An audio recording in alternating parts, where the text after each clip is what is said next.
out in the woods to shoot someone. My lord, your time has come right between the eyes. Felled his master not by chance, away with pomp and circumstance. Come join our merry dance to the rhythm of goodbye. Farewell the jewel crown, farewell the velvet gown. Watch it all come tumbling down. Goodbye to the crown.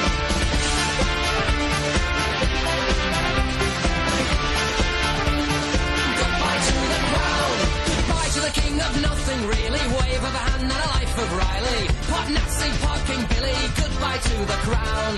Goodbye to the dear old mum, mummified on gin and rum. Smile and wave and just play dumb. Goodbye to the crown. Farewell the jewel crown, farewell the velvet gown. Watch it all come tumbling down. Goodbye to the crown. Goodbye to the crown. Hello there and welcome to the Monarchy, the 90th edition, may I say, here on PressTV. I'm Samson Caesars, your host, yet again on this controversial programme that concerns Britain. We give you political stories related to the not-so-okay UK, but from an alternative angle that you will not come across on mainstream media channels. On this episode, it's all eyes on the bosses of the British Broadcasting Channel, otherwise known as the BBC. What have they been up to? Well, it looks as though the channel is being biased when it comes to the subject of Gaza and the Palestinians. This is what we're talking about.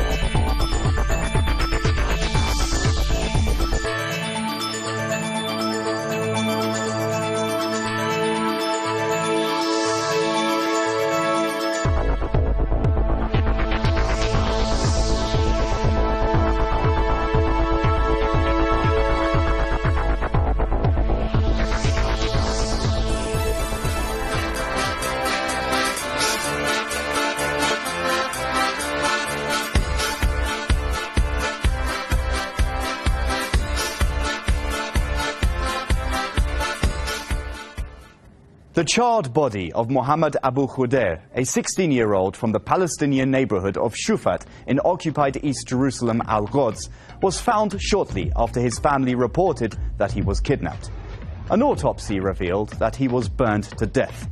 Since news broke out that his murder was a revenge killing by savage settlers, the BBC is struggling to whitewash the incitement coming from the highest levels of the Israeli government and the race riots that preceded Abu Khudair's suspected lynching. But why? April 2013 is the month that a new Director General took up his post at the BBC and within 2 weeks had installed a lineup of hardline Zionists at the top of the world's largest publicly funded news organisation. Tony Hall, whose role as Director General commenced on the 2nd of April last year, is a former BBC Director of News and can boast a total of nearly 30 years working at the corporation. As such, he is well versed in the BBC's values. He knows what the BBC wants. Soon after his own appointment, Hall named James Harding as the BBC's new Director of News and Current Affairs. Harding was editor of The Times, an avowedly right-wing pro-Israeli paper owned by Rupert Murdoch's News International Group. In 2011, Harding spoke at a media event organised by the Jewish Chronicle, telling his audience, "I am pro-Israel. I believe in the State of Israel." I would have had a real problem if I had been coming to a paper with a history of being anti-Israel. And of course, Rupert Murdoch is pro-Israel. The strongly Zionist Jewish Chronicle reprinted those words with glee as news of Harding's BBC appointment broke, and it also took the opportunity to remind its readers that during the Israeli massacre in Gaza in late 2008 and early 2009, when more than 1,400 Palestinians were slaughtered, Harding wrote a Times editorial entitled "In Defense of Israel." Now bringing his pro-Israel biases into the top ranks of the BBC, Harding will be in charge of its flagship news and current affairs programme, including Today, Newsnight, Panorama, and Question Time. He will also be responsible for daily news bulletins on the BBC's main television channels and radio stations. According to The Guardian, Harding now holds arguably the most important editorial job in Britain. The news of his appointment to the £340,000 per year post comes just a fortnight after the former Labour Party minister, James Purnell, took up his new position at the BBC as Director of Strategy and Digital. Purnell, who was one of Hall's first appointments, served for 2 years while in Parliament as chairman of the Westminster lobby group Labour Friends of Israel. Hugely influential, Labour Friends of Israel has drawn support from senior figures within the party, including the former Prime Ministers Tony Blair and Gordon Brown. Unsurprisingly, Purnell subscribes to the Zionist view, often taken in BBC News reporting, that Israel can do no wrong. Rather than as an aggressive occupier, Purnell portrays Israel as a victim of hostile terrorist Arab neighbours. In a letter to Prospect magazine in 2004, Purnell wrote of the comparison made by campaigners between Israel and apartheid-era South Africa, saying, "I find it hard to reconcile that image to the reality on the ground. Israel is a democracy, suffering terrorist attacks, surrounded by countries that don't recognize its existence, the victim of well-funded terrorist organizations that preach anti-Semitic hate." However, Purnell's fact-free propagandized view of Israel will not be out of place at the BBC. The irony, of course, is that under the terms of its royal charter, the BBC is meant to be committed to impartiality in its broadcasting. That it is not can be evidenced in Hall's third appointment, the promotion of former Today editor Seri Thomas to the post of BBC Head of Programming.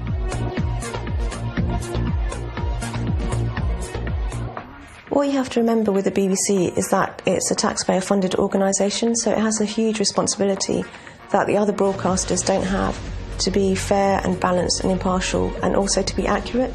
And if those are the things that you expect from a public service broadcaster. In his last full year as editor of Today, Thomas presided over a programme that interviewed a senior Israeli politician or ambassador on average once every 2 months. Interviewees included Danny Ayalon, then Israel's Deputy Foreign Minister, and Zippy Livni, an architect of the 2008-2009 Gaza massacre. During the same period, not a single Palestinian leader or spokesperson was accorded a similar honour. There was no serious recognition under Thomas's reign at Today of the Palestinian viewpoint. After each interview, the UK-based Palestine Solidarity Campaign wrote to the Today programme to ask why Israel's ongoing occupation of the West Bank and Gaza, in the face of international condemnation, had been airbrushed from the conversation. Each time, this reply was received. It simply wouldn't be possible to discuss the complexities of the Middle East conflict during such a brief interview.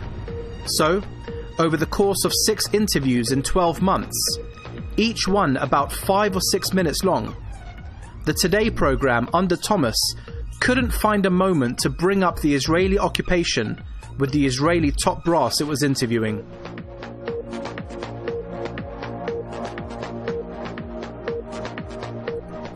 All that airtime was needed to discuss not Israel's aggression, but its own perceived victimhood.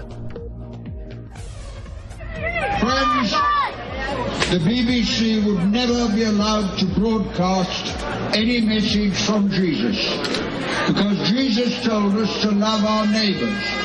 And if the Archbishop of Canterbury read the 10 Commandments, it might upset the Israeli government. Now, I say this to you because it's very important that we remember who we are. I tell you who we are today. We are the human race here outside the BBC. It doesn't matter whether you're a Muslim, a Jew, a Christian, a Buddhist, an atheist, whether you're black or white, doesn't matter. We're people, and this is a people's voice demanding justice. And I'm absolutely sure that we're going to win this. Well, the BBC in the UK commands 70% of the audience reach. So, you know, it's almost a near monopoly. It's also got a global reach, but it's failing to put out, you know, the full information on Palestine. People rely on the BBC to give them a reliable picture of what's happening around the world. And if they're giving a biased view, that's not fair on the British public, who have a right to know what's happening in Palestine. They have a right to know that one of our closest allies, Israel, is arresting little Palestinian kids on the street, is arresting people without charge, putting them on trial without access to lawyers. Their human rights are being denied to Palestinians, and the British people have a right to know that that's what's happening.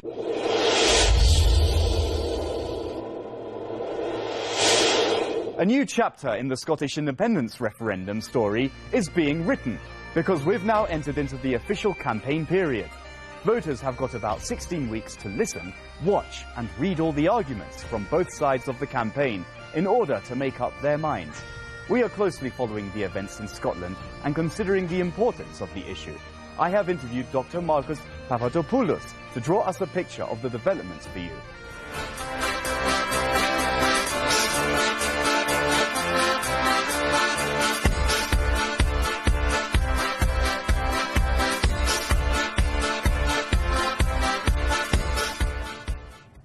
The campaign in favour of Scotland remaining in the UK, Better Together, was launched on the 25th of June 2012, a month after the campaign in favour of Scottish independence, Yes Scotland, was launched. How are these campaigns currently performing? Well, firstly, let's just be clear about something. The Scottish referendum is a hugely momentous occasion for Scotland, but also the rest of the United Kingdom. And in the event of Scotland voting for independence, that could set a precedent, that could open the floodgates, because in years to come we could see a similar event occur in Wales, and we could also see it in Northern Ireland occur. So should Scotland vote for independence, that's not going to be the last of it. We could see other regions of the United Kingdom vote or choose to hold a referendum, and that could further weaken Britain. But in terms of what's happening at the moment in Scotland, going by the most recent opinion poll, the No camp still have quite a large margin in the support which they're gaining from Scottish people. I think at the moment the amount of people who are saying they will vote for independence is about 35–36%. So certainly momentum is with the No camp. However, we still have about 2.5 months until the referendum. Now in politics, 2.5 months is a very, very long time. And so the Yes camp, led by Alex Salmond and Nicola Sturgeon, it's all to play for them. And I think that even opponents of Alex Salmond at Westminster will acknowledge that the SNP leader, the Scottish National Party leader, is a very shrewd politician. He's a very capable politician. So while at the moment it's looking like most Scottish people will vote to stay within the United Kingdom, I don't think anyone should underestimate Alex Salmond in being able to pull off a surprise result. Does it mean that people in the other nations, such as Wales and Ireland, can take this opportunity to question the centralised power of London and possibly seek independence? I think that in Wales there's a strong Welsh national identity, but I think it's fair to argue it's not quite the same as Scotland, and that's evidenced by a number of factors. But for example, there is the English legal system which covers England and Wales. The English legal system does not cover Scotland. Scotland has a parliament, Wales doesn't. Wales has an assembly.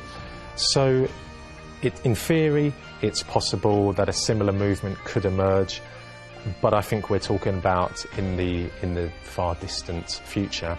However, Northern Ireland certainly is a case in hand, because Northern Ireland, at the moment, it has a majority Protestant population, and of course the vast majority of Protestants, they're loyalists, which means they are loyal to the union with the United Kingdom.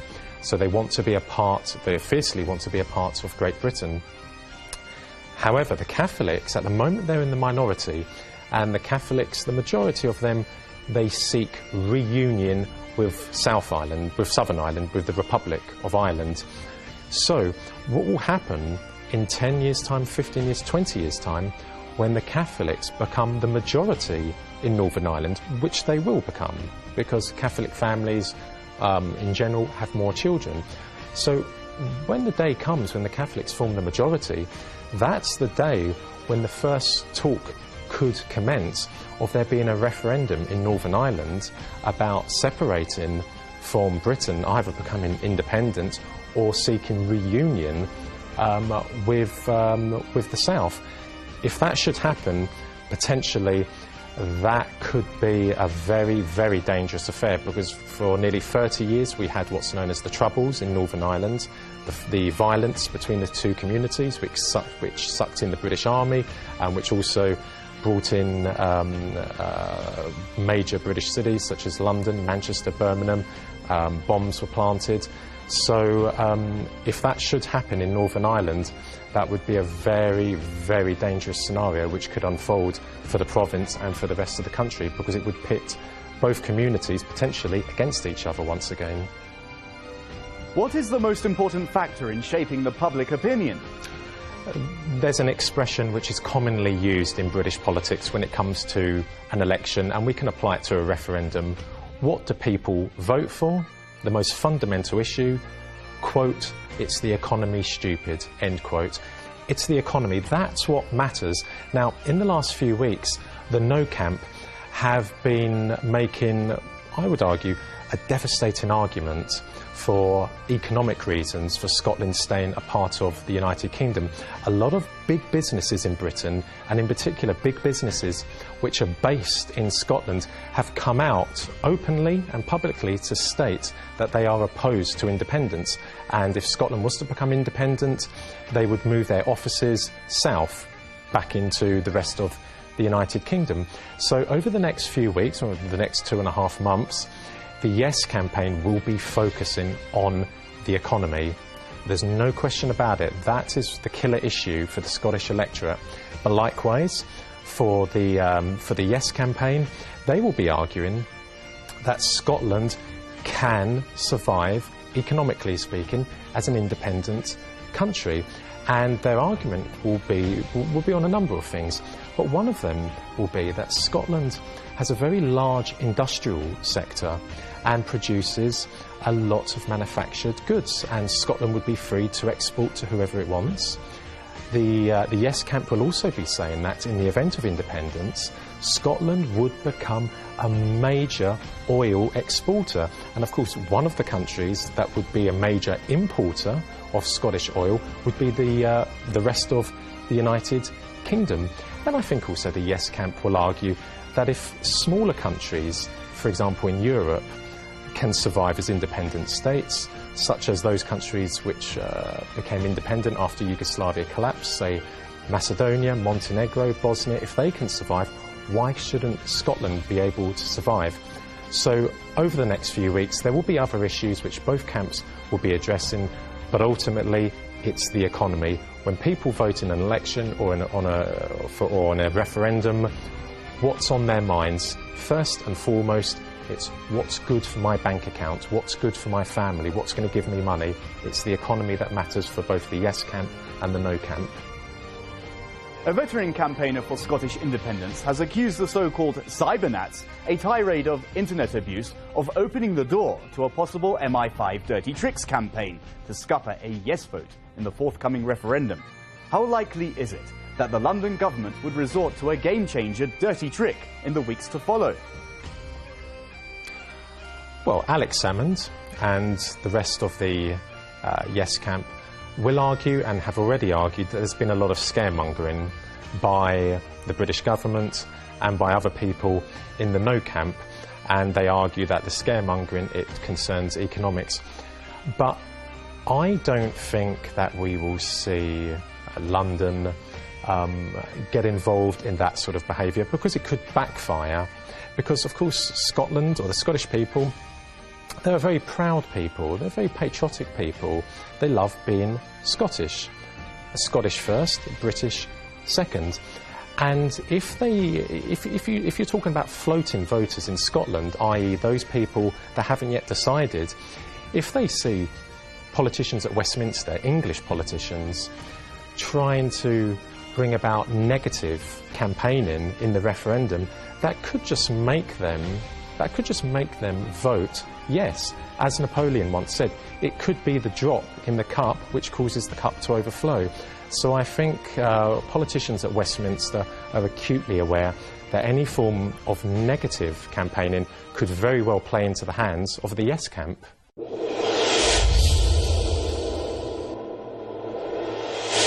And that's the way the cookie crumbles. Remember, if you wish to talk to us about the BBC content, Gaza or anything else, get online with us via email or Facebook. We always want to hear about your ideas and opinions, whether you agree with us or oppose us. Our social page goes by the name UK Desk Press TV, and our email is britain@presstv.ir. We'll be waiting for you, because you've been watching The Monarchy, and the monarchy has been watching Britain. See you next week, God willing. Be well. Ciao.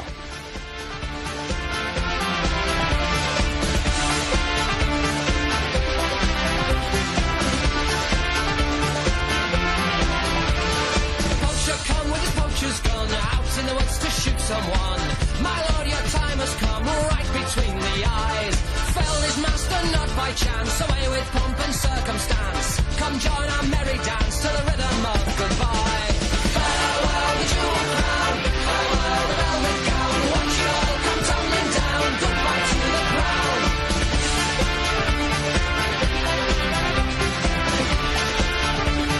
Goodbye to the crown.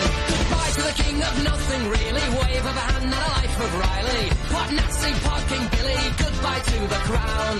Goodbye to the dear old mum, mummified on gin and rum. Smile and wave and just play dumb. Goodbye to the crown.